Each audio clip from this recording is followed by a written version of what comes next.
Salut à toi, j'espère que tu vas bien et bienvenue dans ce 27e épisode, il me semble, de notre formation consacrée au framework Symfony.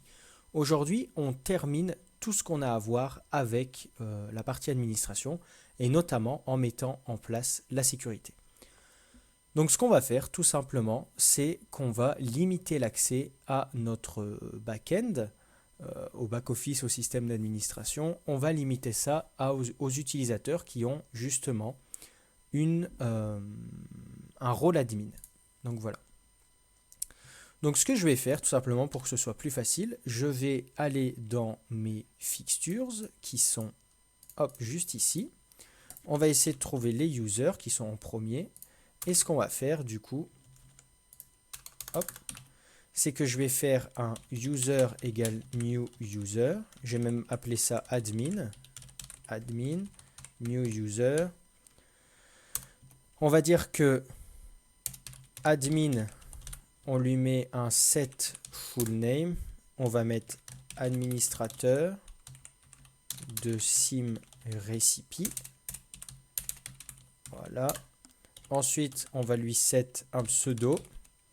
Donc, il n'aura pas de pseudo. On va mettre le pseudo à nul. Ensuite, on va lui set un email. Hop. Très bien. L'email, on va lui mettre admin@simrecipe.fr.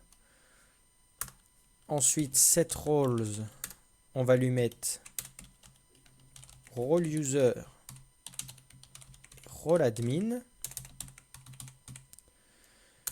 Et ensuite, set plain password, on va lui mettre tout simplement password. Une fois qu'on a fait ça, ce qu'on va faire, c'est qu'on va le mettre dans le tableau des users et qu'on va tout simplement persister l'admin. Voilà. D'ailleurs, là, je me suis trompé. C'est admin. Une fois qu'on a fait ça, ce qu'on va faire, c'est qu'on va faire un petit coup de php bin/console doctrine fixtures load. Hop. On va dire yes. Ensuite, ce qu'on va faire, c'est aller voir au sein de notre base de données ce qu'il se passe. User. Et on a bien un administrateur SimRecipe qui a un rôle user et un rôle admin. Donc nous, ce qu'on va faire, c'est qu'on va aller sur le dashboard, dans utilisateur, administrateur de SimRecipe. Et là, on va voir qu'il a à la fois un rôle user et un rôle admin. Maintenant qu'on a ça, ce qu'il faut qu'on fasse, c'est comme on l'a déjà fait en gérant la sécurité au sein de Symfony, c'est qu'on va aller dans contrôleur, dashboard, et que là, on va tout simplement dire ici, hop, is granted, et là, on va mettre role admin. Voilà. Au moins, là, on est bon. Là, il n'y a pas besoin de rajouter vu que ce n'est pas des routes. Du coup, on va se concentrer uniquement sur le dashboard. Et du coup, si on fait un F5, hop, donc si on essaie d'aller sur /admin, il nous demande justement de nous connecter. Donc si on se connecte par exemple avec Emmanuel21, ici, il va nous dire accéder need car on a besoin d'un rôle admin. Si on se connecte avec admin SimRecipe, juste ici, donc on va faire un F5 vu qu'on est connecté, on va faire déconnexion, on va faire connexion, admin, password, et là on va aller sur /admin, et là on va pouvoir accéder à notre backend, et on va bien connecter en tant que admin@simrecipe.fr.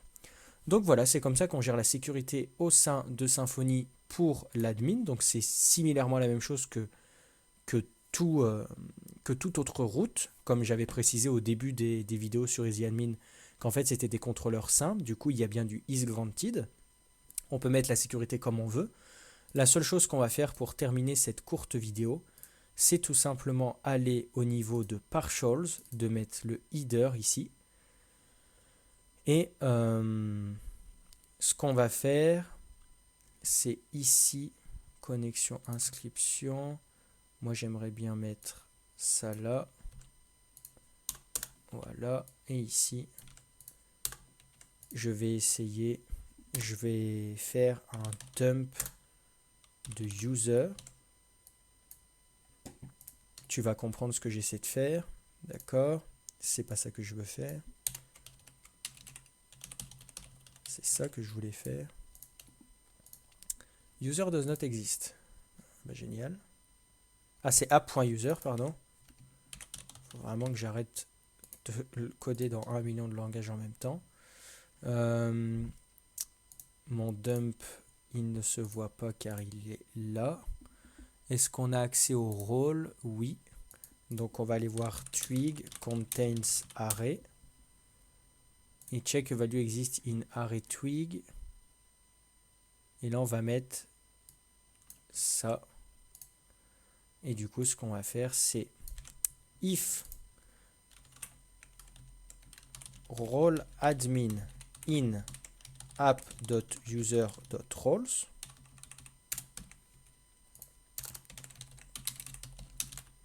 else, voilà, end if, même pas, on a juste besoin de mettre end if, on n'a pas besoin du else. Et du coup ce qu'on va faire justement c'est copier ça, le mettre ici, et ici tout simplement marquer passe vers, et le nom c'est admin, voilà, donc, passe vers admin, et là on va mettre administration. On va revenir ici faire un F5 et ici on va voir qu'on a administration. Si on clique, on va directement sur l'admin. Si on se déconnecte et qu'on retourne sur connexion et qu'on se connecte avec un utilisateur qui n'est pas administrateur, hop, on va voir qu'ici il n'y a pas administration. D'ailleurs, ce qu'on devrait même faire, c'est mettre, hop, ça à l'intérieur. On va recharger. Et là, on voit que c'est le menu comme avant. Donc voilà, j'espère que, encore une fois, cette petite vidéo t'a plu pour savoir comment gérer la sécurité avec un rôle admin pour le système d'administration. Moi, je te dis à la prochaine. Je ne sais pas trop quelles sont les prochaines vidéos. Hop, ça, on va dire que c'est terminé. Et les prochaines vidéos, ça va être la mise en place de tests.